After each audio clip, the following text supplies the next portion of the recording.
Hello and welcome. My name is Carol Carter, and I'm the founder and the CEO of GlobalMIndED. We are all about creating a capable and diverse talent pipeline to get more women, people of color, LGBTQ. We're celebrating Pride this month of June, underrepresented populations of all backgrounds into the education, economic mobility, employment, and leadership pipeline.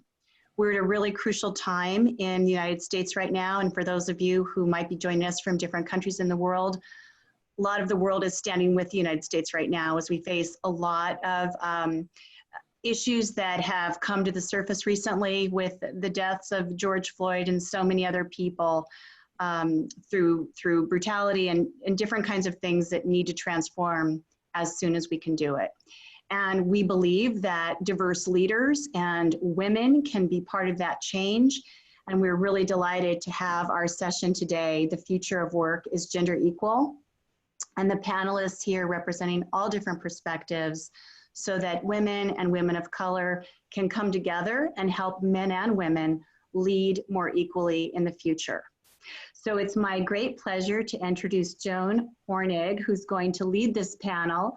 Joan began her career as a professional fundraiser for Harvard University and Columbia Business School before spending 19 years on Wall Street. In 2003, Joan again changed course, combining her love of jewelry and design, business skills, and experience with nonprofit organizations and created a philanthropically driven company. Joan Hornig Jewelry Philanthropy is Beautiful.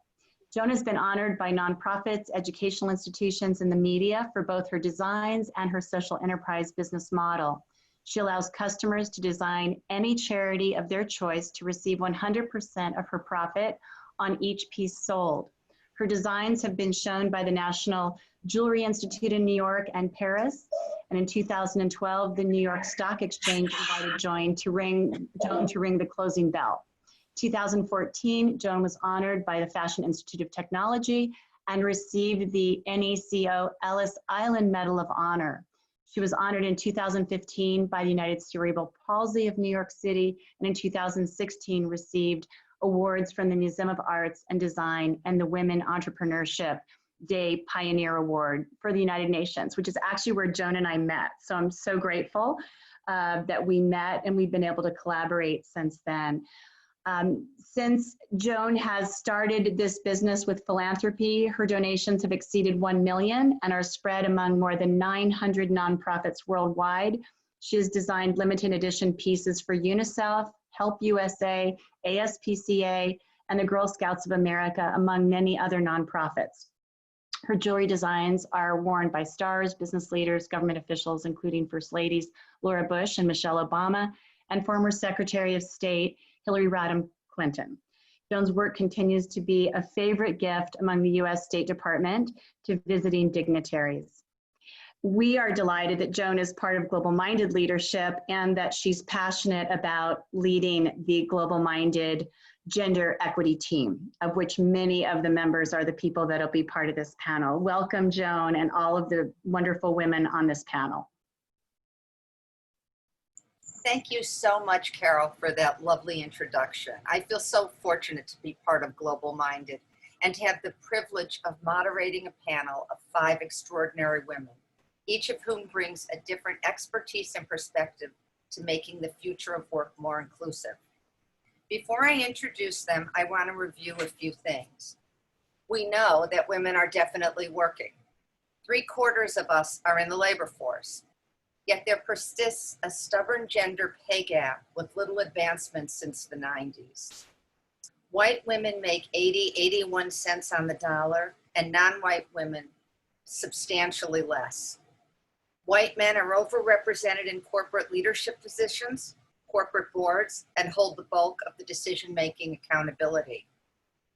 A closer look shows that of the 1,500 S&P companies, 40% of all employees are women, 35% of managers are women, only 5% of CEOs are women, and 21% of directors are women. But here's a really interesting fact. Women are considerably better educated than men. And since the 80s, more women have earned college degrees than men. However, one of the things to look at is STEM, and in that field, in those fields, men earn twice as many degrees. So what does this tell us about the landscape and the future? It tells us that we know there is a pipeline of good talent, and that's the good news. 87% of the companies state a strong commitment to diversity, but only half of the employees in those companies believe that they mean it. And we'll explore this further with some of the work that Pamela is going to talk about, that she's done. So we have to take these stated commitments and turn them into concrete actions. And these actions will include, among other things, fixing gender imbalances in hiring, in involuntary downshifting, in increasing re-enter opportunities for women, addressing our inherent biases, taking the lead in what some state and local governments have mandated, which is making board positions more inclusive, and prohibiting questions about salary history and hiatus from work experience when interviewing. Our panelists have a lot more to say from their personal knowledge and experiences in these areas, so I'm going to turn it over to them. The way this is going to work is I'm going to introduce each speaker. I'm going to pose a question to her, possibly two, before moving on to the next panelist. And we're going to begin with Clotilde De Decker. Clotilde is an institution builder and change agent, always looking to connect social impact with business. She grew up in Buffalo in a family of Cuban immigrants. She is our panel's millennial rep, and her perspective and experiences augur well for a much better future of equality and inclusion in the workforce.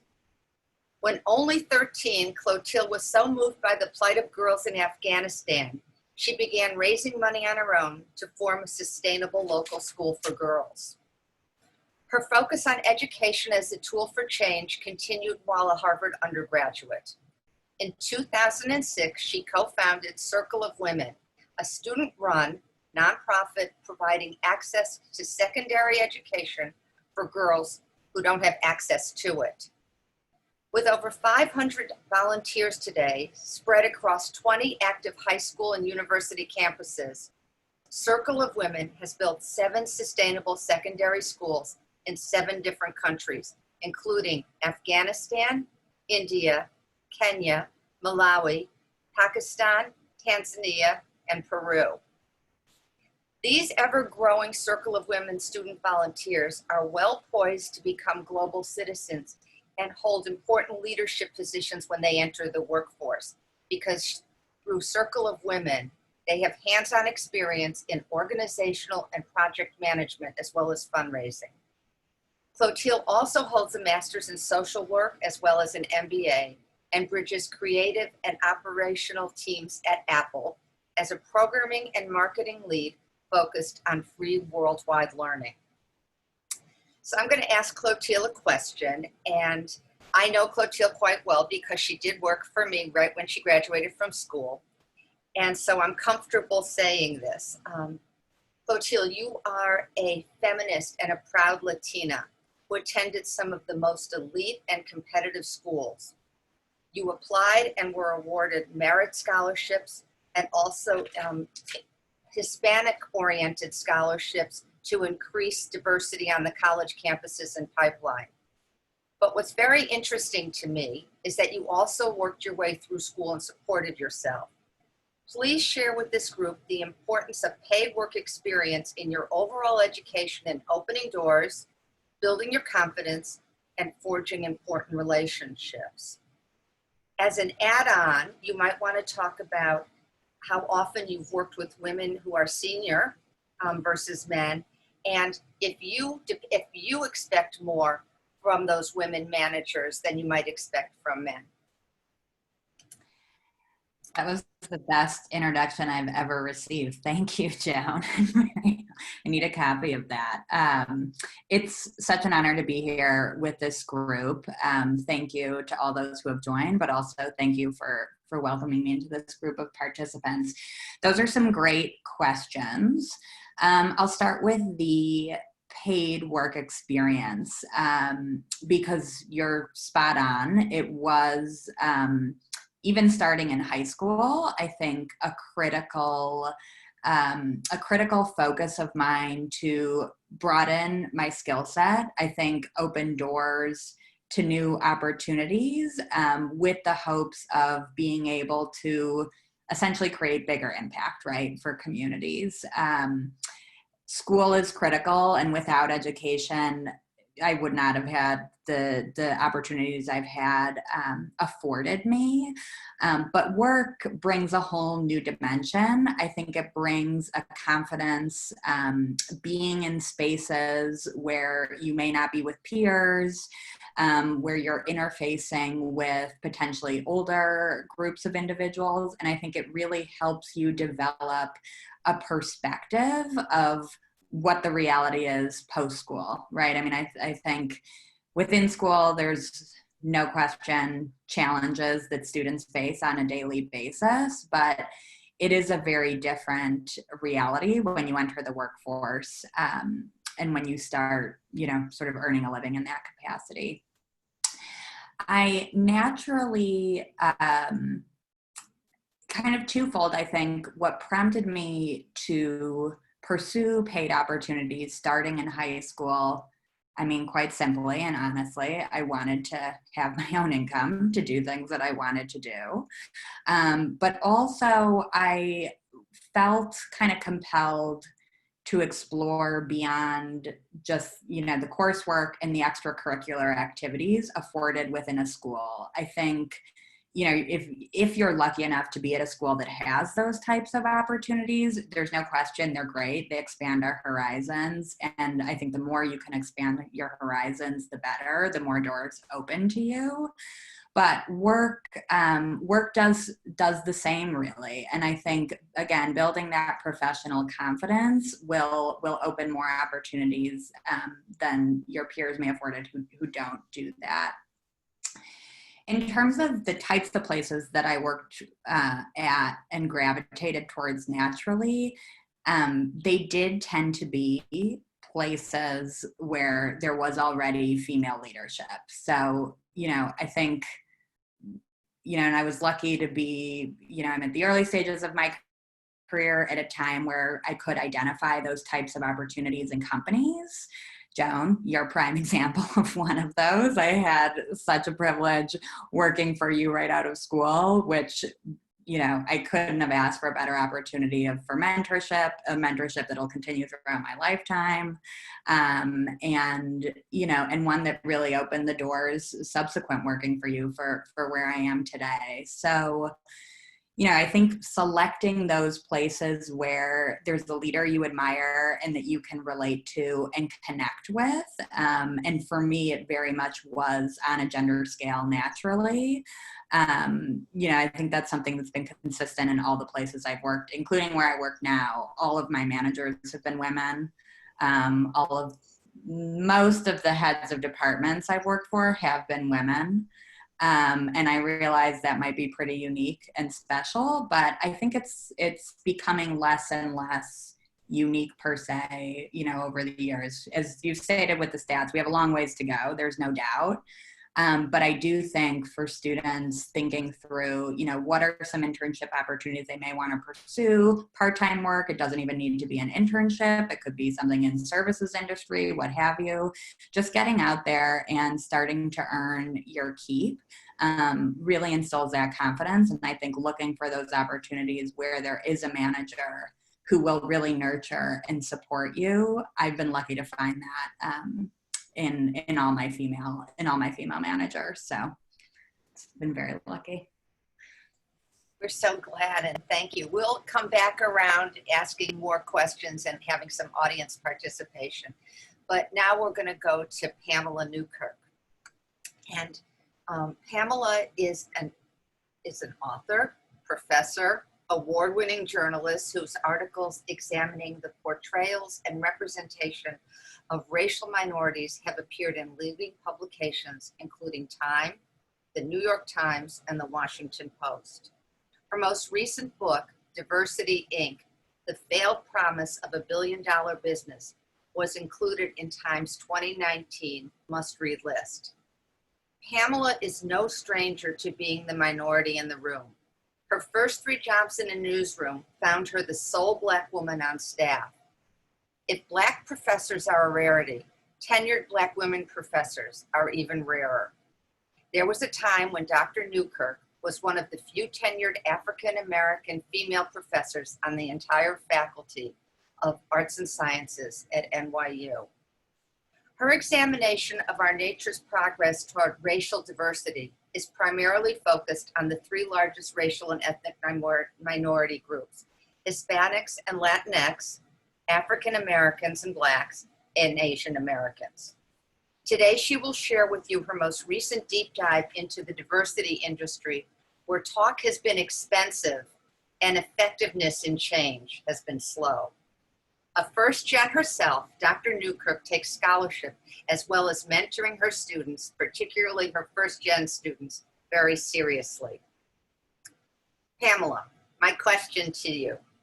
You are an expert in identifying the institutional successes of inclusivity achievements versus the superficial commitments and isolated individual successes.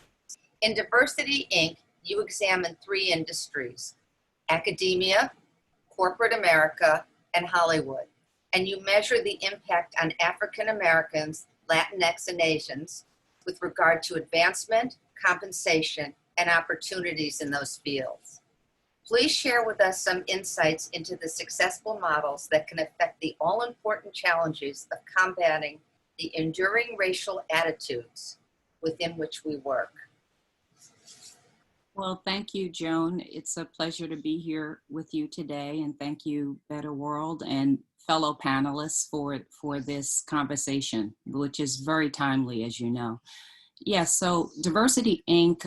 Examines the 5 decades long efforts to diversify the American workplace and why, despite billions of dollars annually expended on diversity training and climate surveys and meetings and reports and surveys, people of color remain radically underrepresented in practically every influential field, including the 3 that you just mentioned.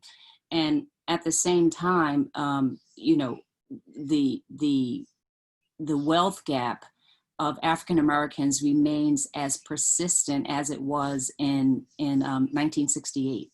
And if you cited the figures for women, how the gap has closed over the past 2 years, where women 2 decades ago made like 70% on the dollar paid to a white man. So while it's 82% now for white women, for Latino women, it's only like 54 cents on a dollar. For African American women, it's only like 62% on a dollar. For white women, it's 79 cents. And for Asians, it's around 90 cents on a dollar. So, when we only look at large categories like gender, we lose sight of the ways in which our society has not really dealt with the racial gap.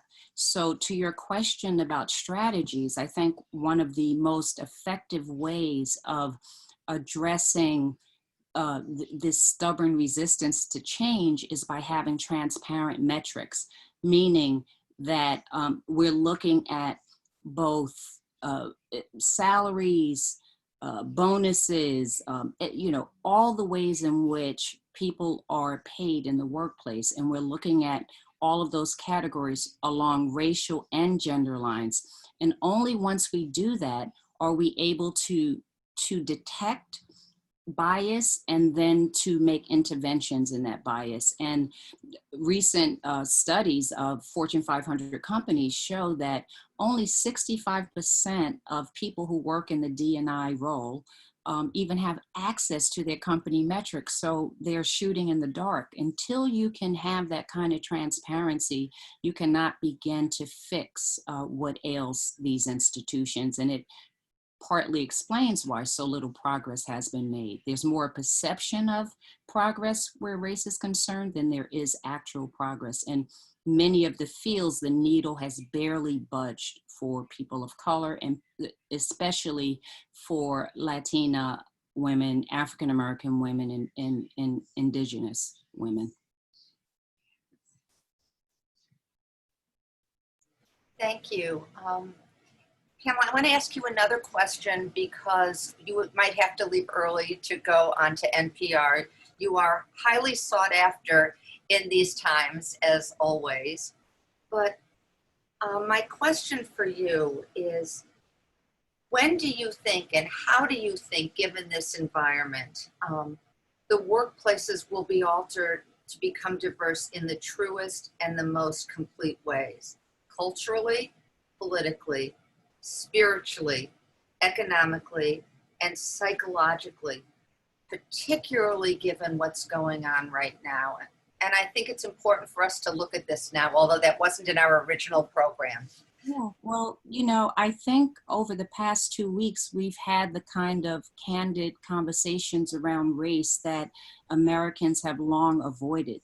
And I think only when we can face these disparities, these like persistent disparities head on, can we begin to address what ails us. So I am somewhat optimistic given the kind of candor that we're seeing that I have not seen in my entire lifetime. I mean, you're seeing major institutions now own up to racism, for instance. You're seeing major CEOs saying Black Lives Matter. We're seeing Mitt Romney at a protest march saying Black Lives Matter.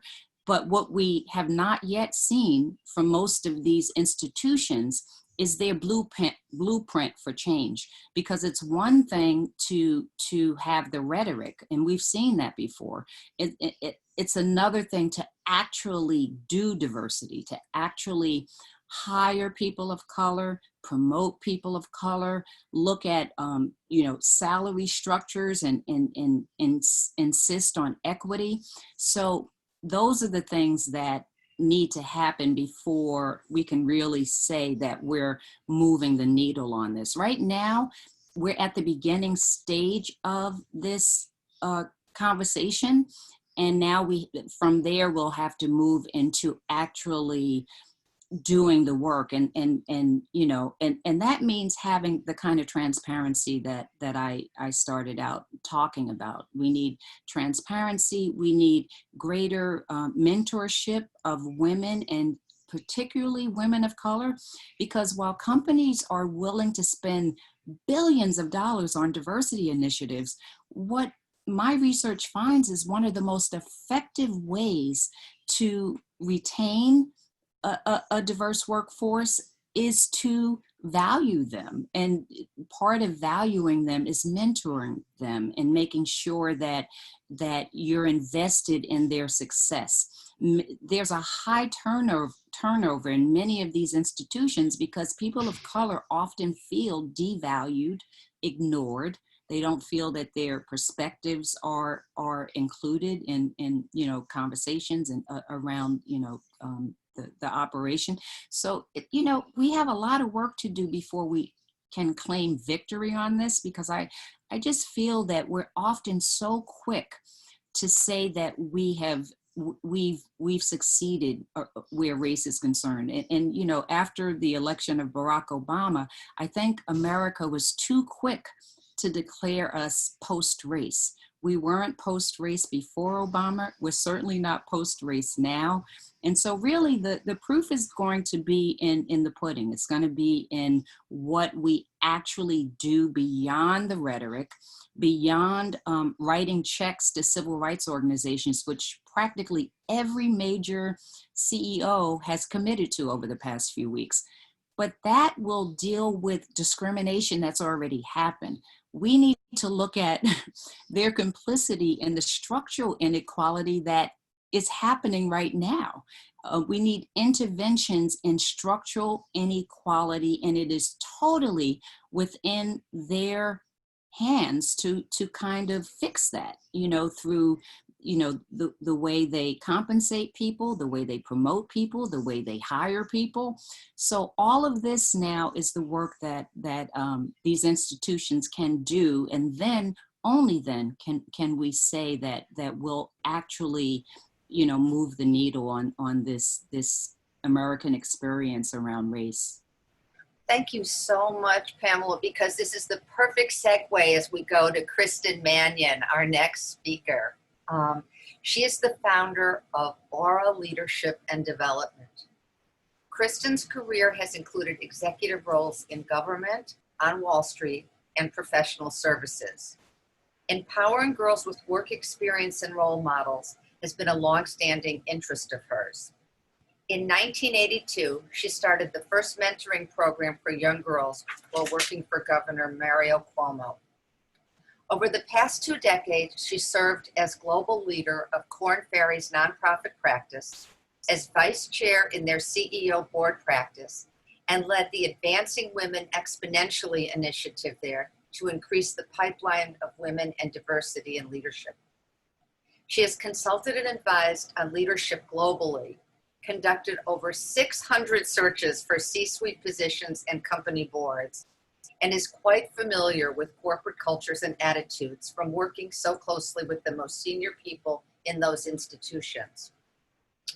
Kristin founded Aura Leadership and Development to make even greater inroads into advancing opportunities for women and people of color to obtain executive leadership positions. Her company focuses on board recruitment, consulting, and coaching. Kristin, some questions for you.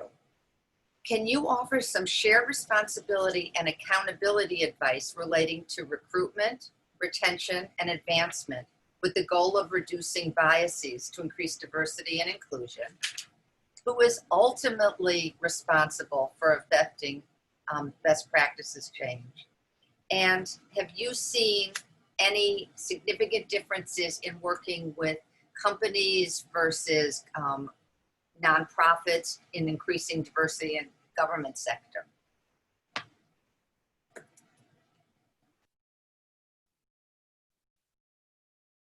Kristin, turn off your mute, please.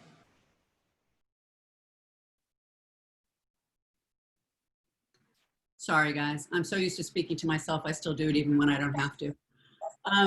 Thank you to Joan, and thank you, Carol, for inviting me to be a part of this global-minded discussion. And I'm always hesitant to come after Pamela, Dr. Newkirk, because she's best said it all. And somehow I think it's just blended in my lap to tell you how it's all going to change. And I wish that I had all the solutions that I could tell you how I thought it would change. Let me take a step back if I can. I think I have been extraordinarily been given many gifts along my own career, and as Joan indicated, I've had some pretty good runs in a lot of different sectors. I would say that the one thing, although I was grounded in a fairly standard and solid enough education, that most of my learning has come through experience. So I really believe that whether it was when I was younger working as a cashier in Acme or as a waitress in any number of the places I did, or in student affairs learning about differences in people and economic situations, these were all incredibly informative to me as I was getting ready and prepared for my own career. I will say that my first big job was for financial underwriting and marketing for a major Fortune 500 company. I'd grown up as a daughter of a family of 5 children, as I had 4 brothers all in the room. I understand there's another one on this panel here that shares that with me. And had really been pretty used to being the only woman in the room, but it was way back when and Pamela could speak to the success or not success of affirmative action candidates, when I had been hired by this company to be one of them and moved to California and was working with all primarily male clients and teammates, and was the only woman doing what I was doing up and down the coast of Southern California. And I didn't really love my job, to be all honest, but I was learning a lot about financial statements, accounting, and things that really have aided me in the future. So I'm very happy for that job. But the one major lesson I learned was when they came to me after I'd been invited to attend a dinner that had previously been all men, and my company told me that I could not attend because I was a woman. So we've gone from, I promptly quit, actually. It was all the reason I needed to just say thank you very much. But it really speaks to where we were then, where those kinds of incidences were so blatant and so obvious, to where we are now, where many people believe that would never happen again. But the reality of institutional racism and sexism and the hurdles that are built into the legacy systems exist everywhere. So when we talk about all the work I've done, in this sort of talent space, whether it's recruiting or consulting or coaching. I want to just say that the first thing that I want to talk about, which is what Pamela touched on, is that the obstacles in our worlds are so formed by hidden bias that we all own.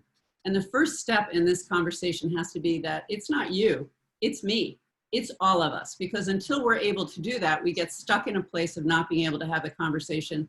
Everybody hunkers back into their corner, and we can't get past the initial salvo of just, let's talk about it. So I think the first thing is, if we want to talk about what has to happen, I do believe that there's 3 words to me that I always have sort of guided my principles on in terms of trying to change this course of where the needle is. The first one is intention. I think we all have to have intentionality around how are we going to think about it and how open are we to it. I think the second, and this applies to, and the intentionality is both the individual and the institution. The second part, which I think is important, is the notion of investment.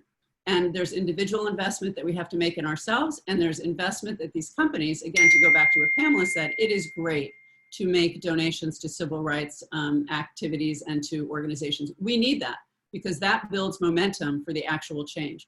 But at the same time, we need to take that investment and we need to turn it into the companies, into the legacy systems, into the very boring areas that go from recruiting to retention to development, which is critical here, to promotion, to evaluation, to benefits, and to compensation. Now, all of those things are not the sexiest, topics in the world, right? But in each one of those areas, we have opportunity to make such major differences, which then, of course, obviously will create better cultures, which is, sort of the last piece of this. So I think, people ask me, that's again, we're all in this sort of talking mode of, so what can we do? So I do think that if you're a young person and you're either, assessing your career or starting off in your career, or if you're into your career, there are a few things that we can all do. The first thing I'd say is that if you're a woman, a person of color, but a woman of color, you need to really, I'm writing a book called Ask and Tell. You really need to be prepared to ask questions to know how you are going to advance yourself when you start looking at a job. You need to ask, how do you develop me over the past 5 years? What can I expect? You need to look at how many women and people of color are actually in the leadership roles. You need to say, where are they? How many of your vice presidents are that? How many of your C-suite? How many people on your board? There's a legitimate reason to, first of all, want that because you see yourself in that. And secondly, because you want your employer to know it's important to you. Because employee engagement is another one of those $1 million investments that these companies are making, which Pamela is referring to, because they want their employees to feel engaged. This is an important point around engagement. You need to ask for yourself. I don't know anybody in all of my work. People often say to me, well, do companies really want diversity? And it's terrible, I start laughing. When was the last time any of us ever heard anyone say, nope, I don't want diversity? Of course not. What people say is, yes, I want it. And then I say to them, well, what does it mean to you? What does diversity mean? What you're telling me is you're ready to be disrupted a little bit or a lot. And then they get all confused. Well, what do you mean? How does that work? Like, what do you mean I'm going to be disrupted? Especially in a boardroom where people are very worried about maintaining an environment that they're comfortable with, that they're accustomed to, and that allows for governance as they think it should take place. So I think we have to talk about it. I think we have to be intentional about it. I think we have to make the investments necessary. If I were advising some of these boards that have had major scandals around these issues of sexual harassment or terrible cultures, I would say, fine, give some money to, give some money to these civil rights organizations, and absolutely they deserve to be supported. But I'd also say, take some of that money and reinvest it into your systems significantly and seriously, and look at that and see what you do. The second thing I'd say to women particularly, that is a definite step, an action step, would be to build your own advisory board. Start young. Look around and say, where do I want to go? What industry do I want to be in? Who do I know who works in that industry? This is something that every person can do. Find 2, 3, or 4 people. Ask them to serve as your advisory board member, okay? It's like a mentorship, but it's probably a lot less than that. And be prepared to once a quarter go to that person and say, here's the situation. What do you think I should do? Or what did I do wrong? Or what can I do better? And be prepared for some really hard answers around those topics. Because I think you don't know what those bridges are you need to yet cross. And until you have someone that you can really ask to help you do that, I think that really does help advance it, and I think it really does help build some of those connections that people need. So I think that's important. I do think that companies, there are a couple of things immediately that I would say that companies could do in terms of shared responsibilities. Those are a couple for individuals. I think for companies, one of the first things I would do is make sure that every employee has an opportunity to participate in a hidden bias seminar or some kind of workshop. Those from the highest levels to the new hires.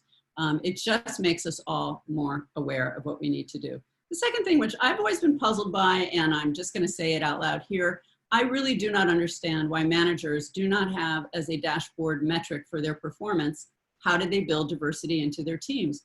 If we want to incentivize people to really make change, unfortunately, we need to keep it front of mind. And for most people, front of mind means they have to think about, how is my performance being evaluated in this aspect? I cannot tell you how many companies I've had this conversation with, and they don't want to do that. Now, I don't understand that. I think we're at a time where maybe it's time that companies will say, yes, we need to do that. So I think it's a simple sort of thing. You add it to their 9-box, you add it to their metrics, and I think it's something that we can do. Lastly, of course, women on boards, which continues to be promoted state by state, some states taking very active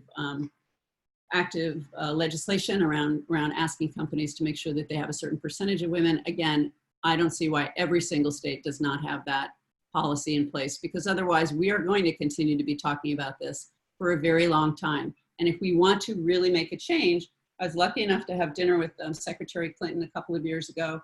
And I said, you know, you've been having this conversation for 40 years. I've been having it for 30 years. Clearly, if there's been no results, we're having the wrong conversation. So if we want to have the right conversation, I think it's in part activism, which we have now more than ever. And I think it's very serious investment and implementation, which is really not that hard, but it does break from the legacy systems that we're very familiar with. Thank you so much, Kristin. As always, you give us so much to think about, and you say it so straightforward and directly. Keep up the good work. We're now going to go to Helen Hayes, who's the founder of Activate Workforce Solutions. Helen is another woman who makes things happen. A 20-year veteran of Wall Street who left asset management from the top position as the first female chief investment officer of Janus Worldwide and Overseas Funds, Helen managed a large staff as well as $50 billion. And she accomplished this while also raising her 5 children. But she is here today to share with you her experience in fighting inequity of opportunity and inequity in compensation for the most at-risk people in her home city of Denver. In 2016, she founded Activate Workforce Solutions. Activate focuses on assessing, screening, and endorsing talented candidates with the aim of ultimately presenting highly vetted prospects to employers with job openings. Her secret sauce that converts great hires into great employees involves 12 months of individual post-placement coaching and professional development, as well as working directly with the companies to make a commitment to broadening their hiring practices. The metrics of success are laudable. On average, Activate placements go from earning $12,700 annually to $33,000 annually in their new jobs. More importantly, 90% of those placements are retained 12 months after hiring, and their salaries average $42,000. Helen, please speak to us about your path as an Asian minority growing up in the segregated South with immigrant parents. What was your aha moment that helped you conceptualize Activate, which is built upon the belief that one solution to combat inequity is through working directly with businesses to hire talents from non-traditional backgrounds?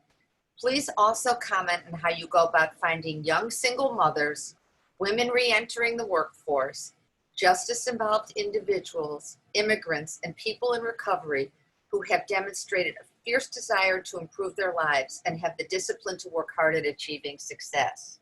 And finally, how hard is it to initially convince a company to give your thesis a try? Well, thank you, Joan, for that great introduction. Thank you, Carol, for inviting me to join this really important conversation. and thanks to GlobalMIndED for hosting an important conference. I was impacted profoundly by growing up in the segregated South. We were one of the first Asian families to move into my community, and frankly, the community really didn't know what to do with us. We were sort of an other status, neither black nor white. My parents had immigrated to the States on full scholarship and on borrowed money. And so when they came over to the States, they were penniless, having been refugees from World War II. So my family knew what it was to be without. We also knew what it was to be on the outside of society. We segregated our school system in Mississippi when I was in 3rd grade. It was one of the very last states to hold out for segregation. And it left quite a mark on me because for the first time in my life, I realized that I hadn't seen much of my community and many of my neighbors who had been segregated into different school systems and into different neighborhoods. So that was quite eye-opening for me, but the persistent inequity, the persistent racism, the persistent apartheid, both social and economic, that exists in the South against African Americans left a huge mark on me. And from when I became a young adult and graduated from college, my husband and I decided that helping those who were least advantaged in our community would be one of the enduring values of our family. So I spent 20 years on Wall Street. I was not only the first female fund manager at Janus, but the first minority fund manager at Janus, and one of the first female and women of color managers globally. And so I was quite accustomed to being one of very few in the room. What sparked my transition from Wall Street to launching a social enterprise, though, was really my roots in fighting social injustice and inequity as a donor, as a philanthropist, as a volunteer. And finally deciding that, you know, the growing poverty, the entrenched poverty, the concentrated poverty that we have in our nation is gonna make me cry, or it's gonna make me scream, or I'm gonna do something about it. So I rolled my sleeves up and decided to enter this space that is called workforce development. What we do at Activate is we help individuals achieve economic freedom through the dignity of work. I have a very free market background being on Wall Street, and I believe that there simply is no job and wealth creation machine like business. And so I set out from the beginning to engage business in what business can do best and what business at its very best can do, which is create dignity and create wealth and income. And so knowing that business holds the keys to the economy and also creates the majority of the jobs in our economy, I decided to tap into business as a force for social good. However, as I sought to represent individuals who are low income, who come from a variety of life circumstances, whether it's immigrant and refugees, whether it is individuals who have been in the criminal justice system, individuals who have experienced intergenerational poverty, people of color, women, single parents, and those who have experienced homelessness, substance abuse, and a host of other life challenges that make their perspectives very rich, their resilience very real, and yet their resumes don't typically float to the top of the pile. And so what we decided needed to happen in our community was our individuals who are extraordinarily talented but come from untapped populations needed an advocate. And so we are an advocate. We have a rigorous screening, recruiting, and matching service in which we take individuals who have demonstrated work ethic and initiative and follow through, and then we connect them, most importantly, with living wage, full-time, full benefit career path jobs. And so we decided to bypass entirely low wage, low skill, dead end jobs that most of our population typically populates and supplies the labor for those.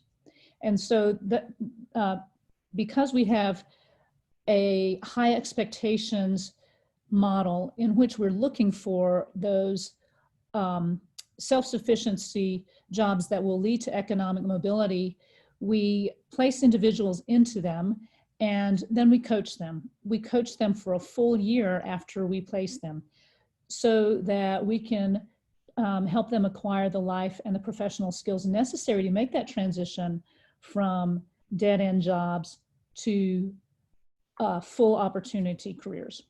And that's how we achieve the results that we do.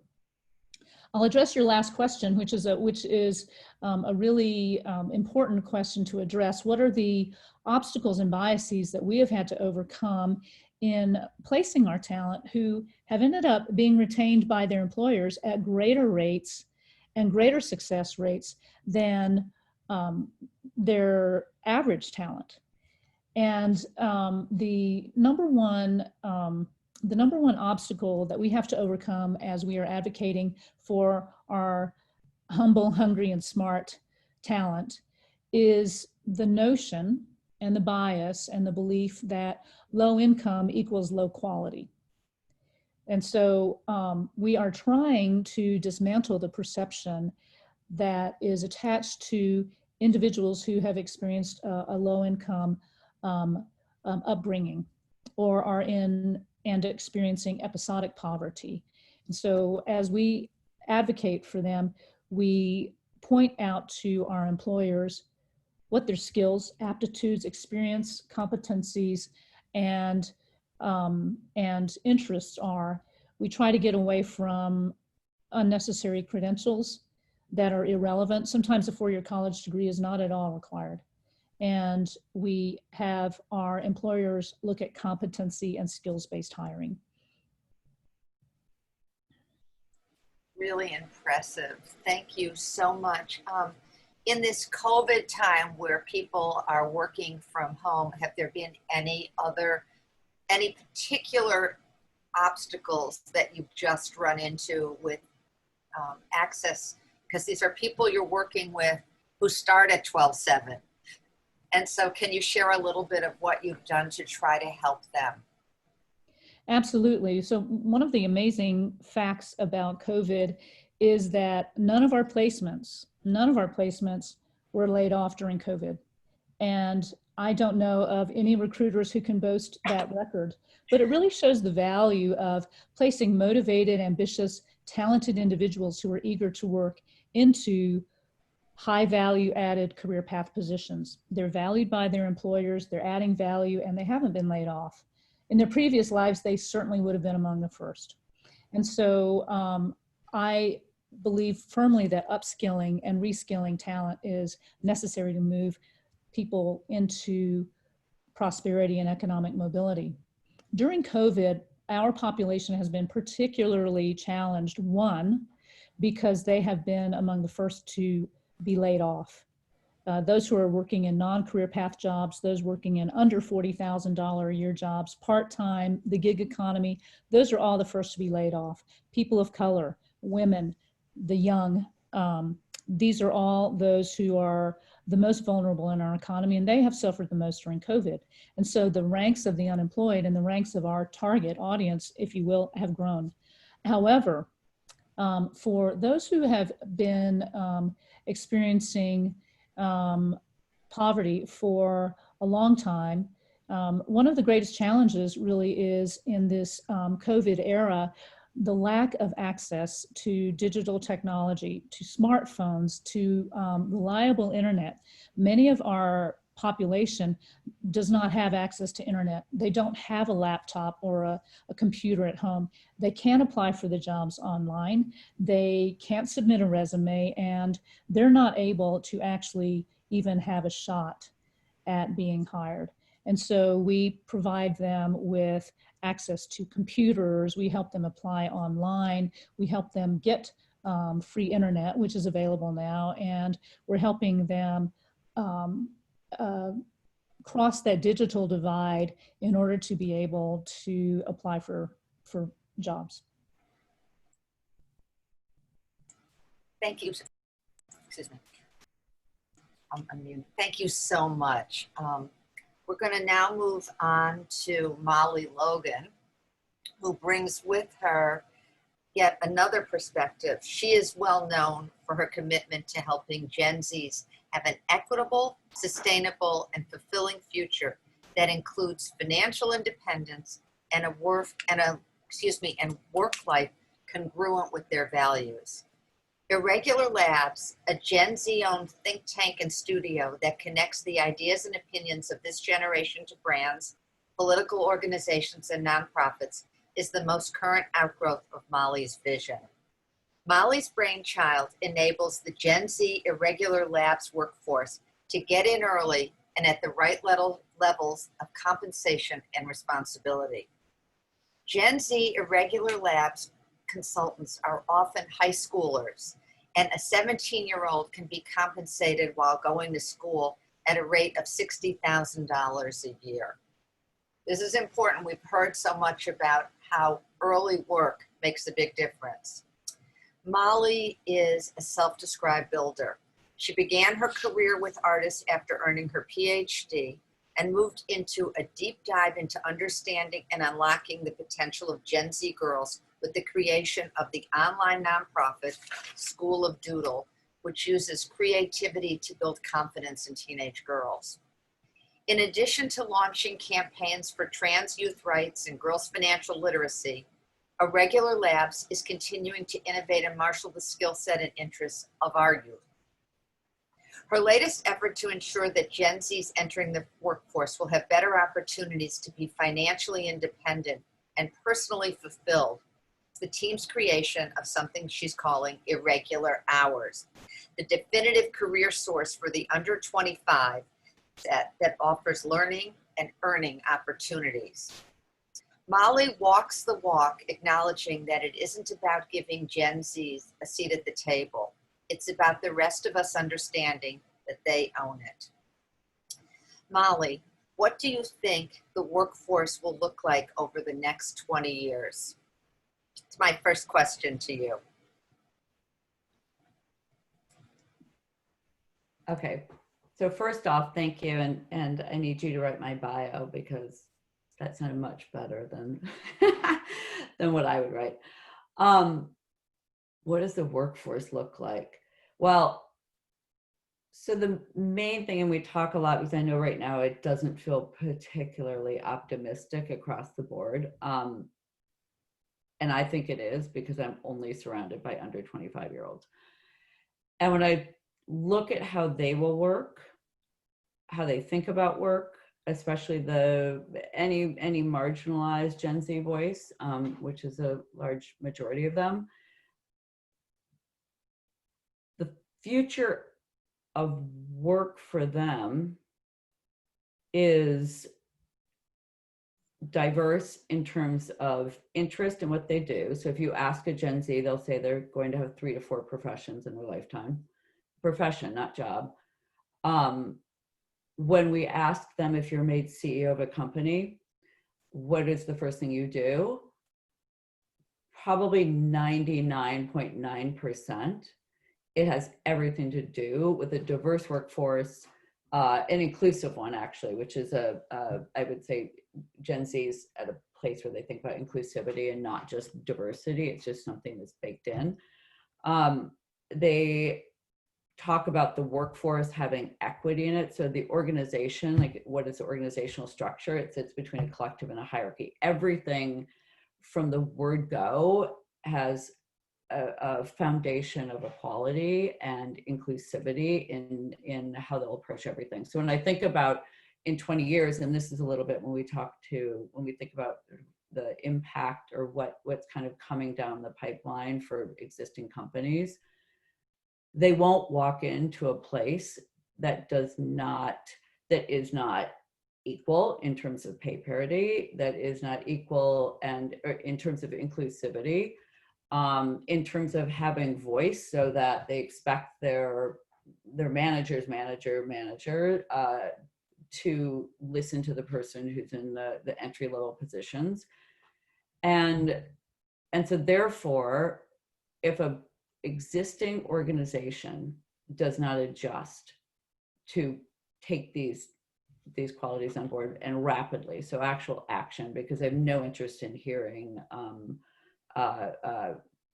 sort of platitudes and promises, as we've seen in the last 2 weeks with some of the postings that they've done in response to many of the companies posting that we stand with, and then they go and grab the board of directors, a screenshot of that company, and they post it because the faces of the board of directors are probably mostly white. So what will happen is they will build their own. They will either come in and they want to fix because they want to be part of something larger and legacy, or they will go off and build their own organizations and structures and corporations and businesses that fit what they believe those need to be, but they will not adapt themselves to existing ones, which I think is a really important aspect of them. That what you're seeing with their marching in the streets, and I know a lot of older generations will sort of write off and think, well, it's a life stage. It has been with other generations. It's not a life stage for them. That's not going to change. And a lot of that, their comfort with discomfort, because they've been born into that world, into a world that has been utterly unstable for them economically, culturally, politically, socially, environmentally. It's sadly they are okay with that. That's their status quo. So when something gets uncomfortable, they won't sort of back off, and then the kind of things that they prioritize in their life mean that they don't necessarily have the same long-term values that older generations do. So they'll come in and they won't just disrupt. They will destroy if companies don't get on board right away. So to me, that's what makes me optimistic. There's sort of ruthlessness and the rest of it, that the future of the workforce will be everything that we are hoping, because this generation won't tolerate anything less. If that answers your question. It does a great job of answering my question, and I have one more before we turn questions over to other people. My question is, you're hired with Irregular Labs because you're able to have this lens into what the customers that are going to have the greatest economic buying power want and see. My question to you is, are these companies who are looking at your population, your answers, are they taking of it and any of that information and incorporating it into their own DNA internally? Have you seen anything like that? Yes, I'm very happy to say that we have. Some more so than others. Companies like Target have. They really put their money where their mouth is. And then others, it's just a little bit more of a trickle, and that can be quite frustrating, certainly for the Gen Zs that we work with, because they do work directly with the corporations. But I do think that we are seeing, they understand that they want this generation to buy their stuff, use their services, and that's power, and Gen Zs fully understand the power of their dollar. So because of that, they are, but certain ones are doing it in a more superficial way, which the Gen Zs will call out.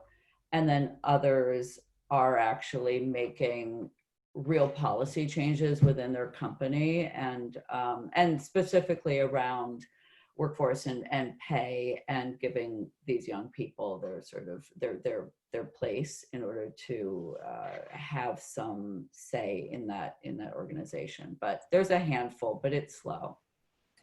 One more thing, how do you find your Irregular Lab consultants, your Gen Zs? So the dirty secret, is actually not dirty, and it shouldn't really be that secret, is we don't really have to, because word spreads like wildfire when somebody young who is frustrated by not feeling like they have agency, because they in most cases don't, it probably 70% of we have over 30,000 Gen Zs around the world that we vet and we interview and we bring on, but about over 70% are not white. And I would say it's about 60% female and maybe 20% non-binary, wherever they're sitting in that space, and then the rest male. But yeah, they come to us. I mean, we have an application, but we get each week on average 200 applications to sort of join, and then we vet them. So it's very simple. I mean, it's I think it's no surprise to any of us here when you feel like somebody wants to hear from you and they're taking you seriously and they want to give you the opportunities that you're so desperate for and you might be having trouble finding elsewhere. They tell each other. Yeah. So. Part of this panel and why we wanted to have you be the crescendo is because you bring us the future. We started with someone who is a millennial, and we're ending with someone who really can see how our first panelist, Clotilde's life is going to be changed by those following her. And so that's that was very exciting and very much in putting this panel together. I don't know, you're going to have to tell me, Carol, if we have time for questions, because my time clock shows that we finished the hour. And I know we do have some questions. And yeah.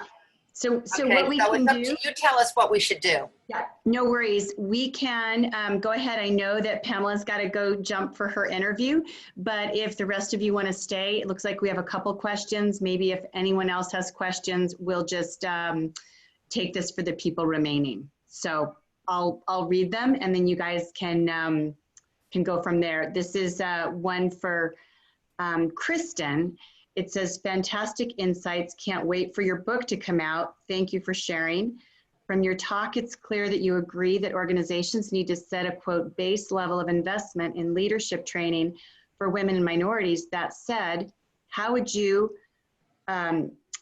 corporate entities calculate how would your corporate entities calculate what their dollar investment should look like? And how would you advise them to measure the ROI on that investment? Finally, what would be the 2 KPIs you expect them to track and transparently report out to their employees on? Question mark. Thanks again for your help.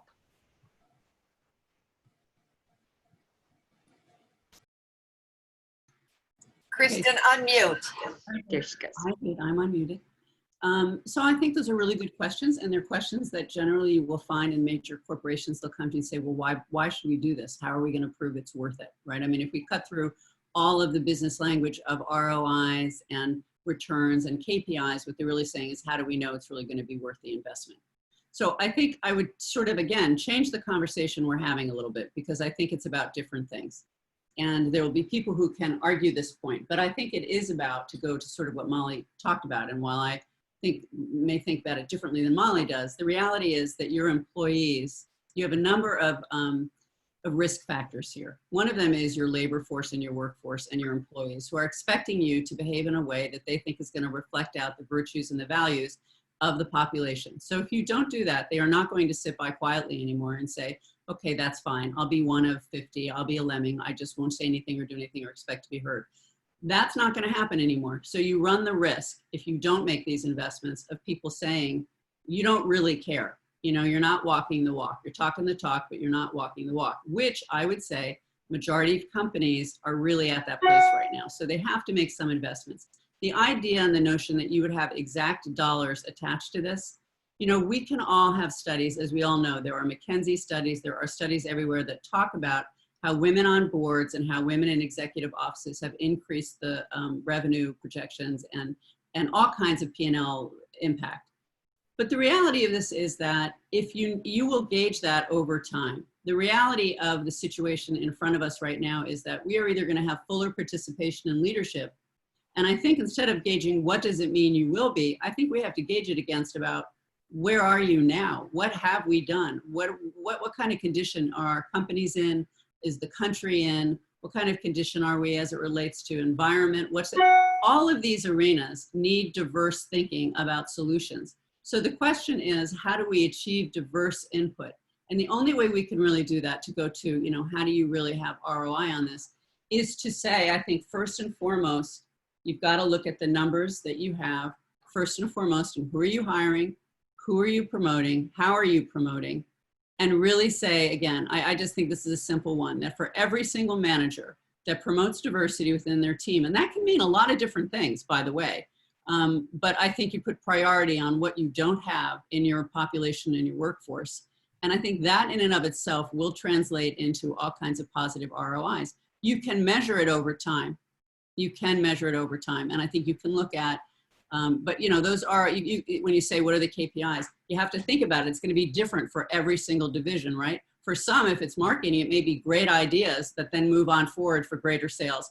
And if you can trace it back to who came up with that idea and how to, there are plenty of examples of where sitting in marketing meetings, people who are just all looking the same, who come from all the same background, are not going to have the kind of creative input. You know, if everybody's sitting in a room, and all due respect to every man in America, is sitting in a room and saying, you know, I'm going to build this car, okay, and this car's got to get me from one place to the next place, and I want it to be fast. Okay, that's great. But you know what? If you have a woman in the room, what she's going to say is, I spend most of my time carpooling my kids, so I need my front dashboard to look like a desk.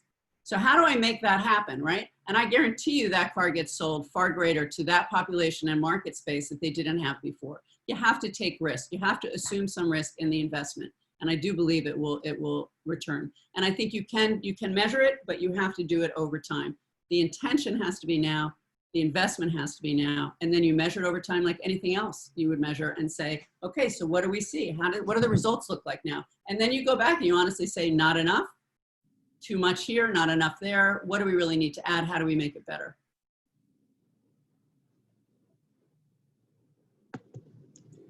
Awesome. Joan, you want me to read the next one? And it Yes, looks if like we have this is time, yes. easy for everyone. We'll just do this as our last one. Our staff rallied, this is an anonymous attendee. Our staff rallied to move our company to release a public statement on police brutality and Black Lives Matter. We drafted a letter signed by 79 of 95 employees supporting internal change that includes holding racial bias training for current staff and incorporating it into onboarding for newcomers, the formation of a racial equity task force, defining what our human equity domain of work, weaving racial equity into all of our work, and establishing a policy on when and how the organization makes public statements.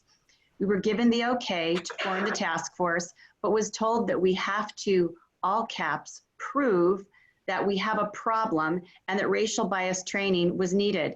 Any guidance you can give on how we dealt with being forced to prove that we need racial bias training? Wow. I bet a lot of people can relate to that type of thing.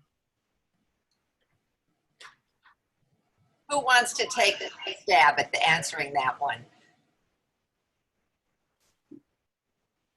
Well, I mean, I think there's a lot of different ways to answer that question. The first thing you have to address is, as Carol just said, wow. Because if the people who are your leadership in the company you're working for don't understand that in fact there is hidden bias in every single process, which is what the moment of today is about. They don't understand that there is racial inequity built into so much about how we live and how we have lived, then I'm not sure that that's the company you want to work for. So, I mean, I'm not telling you, for all I know, it could be a client, in which case I'm in big trouble, but I'm not telling you not to address it at all. I'm telling you that you should probably all get together and, you know, figure out a way that you can go back and make the communication and say, we have X number of employees who are telling you it exists. We have X number of employees who are thinking that without this kind of training, you are not going to be a best practice place for us to live. You're not going to be best in class. So, and then, you know, eventually, like everyone, you have to make a decision about a culture and say, is this where, when I worked for that company, when they told me I had a great job, I was being paid what was considered a good salary, I had prominence in what I was doing, and people said, don't be ridiculous, don't even pay any attention. But you have to make a decision. Is this going to change, or am I going to be in a place that I don't fit into? And if I don't fit into it, I don't want to make myself fit into it. And that's a risk that your company is going to be taking if there are certain premises that they aren't willing to even look at, and if you can't convince them otherwise. Sometimes you just have to be a lever. Bye-bye. It's hard to do, but it's sometimes necessary.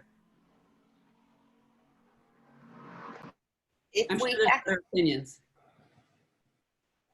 Thank you for that, because I think all of us on the panel would agree with you. And I'm glad that people can raise the concerns, and I'm glad that they feel they have a voice and they can take it to management, because that is the starting point and probably will impact the ending point of what we heard about today. Because one of the things that everybody on the panel talked about was the dignity of work.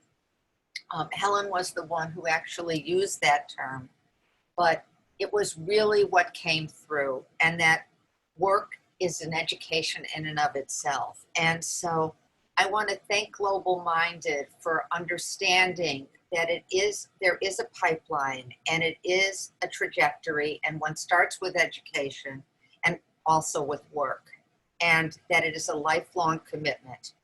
So I want to thank you for that, Carol, for bringing us together.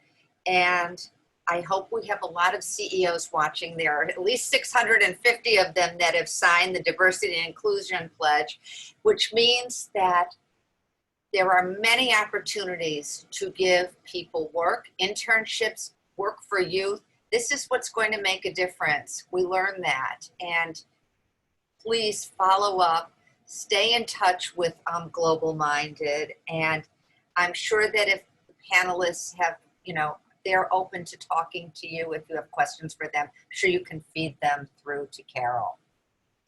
Thank you so much, Joan. You guys were great. You guys were wonderful. Let me mention a couple related things. So if we were live in Denver this year, these sessions this week would be our main stage events that would be in the big ballroom everybody would be attending.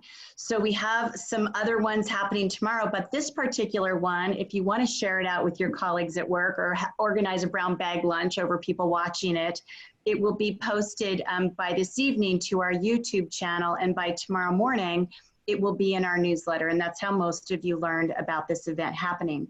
Tomorrow, the International Labor Organization, they're one of our partners, they're doing a session called The Future of Work is Ideas, Inclusive, Dignified, Equitable, Accessible, and Sustainable. And it's run by our colleague, Kevin Cassidy.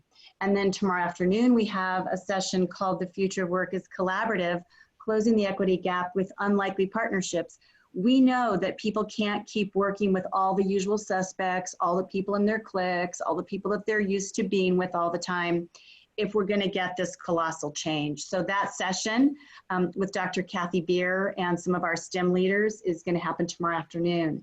And then on Friday, there are two interesting sessions. One is by Talisa Yancey as the panel leader, and she was the winner last year of one of GlobalMIndED's Inclusive Leader Awards in the gender equity category, general equity, and it's called The Future of Work is Diverse and Inclusive, How Systemic Change Can Reverse Generational Inequities. That's a lot of what we have going on right now, not things that have just cropped up. And then there'll be another session Friday afternoon called The Future of Work is Mobile and Adaptive, Educating and Employing the Least Resourced with Digital Solutions During and After COVID. So those are some things to look forward to if your schedule permits. If it doesn't, it'll all be on the YouTube channel. And we look forward to seeing you all in 2021 in Denver in June. And you can meet these wonderful women, inclusive leaders in person. And we want to thank all of you for your bold leadership and your ability to make the time to really raise not only the conversation, but to hold the accountability that we all need. So thank you, Joan and Molly and Helen and Kristin and Clotilde and Celeste for helping here, and Caroline for organizing. It's been a real pleasure, and so grateful for all of you. Thank you so much, and be safe. Thank you all. Thank you. Bye-bye. Bye-bye, ladies. We'll be in touch.